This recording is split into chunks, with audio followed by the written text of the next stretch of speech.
We're going to be programming a new key to this vehicle using the smart box. We'll be using option CJD AP13.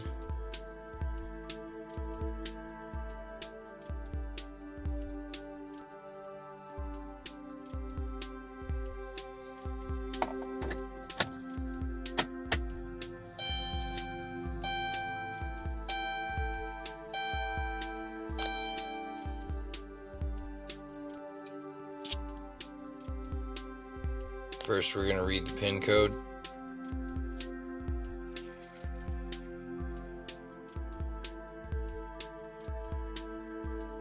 $8803.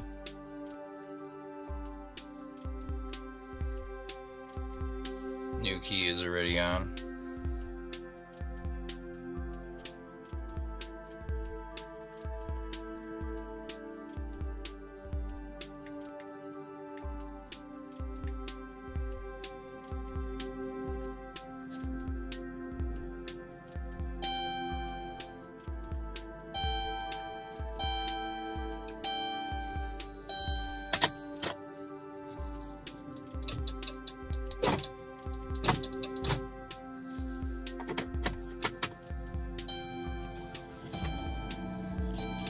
All good.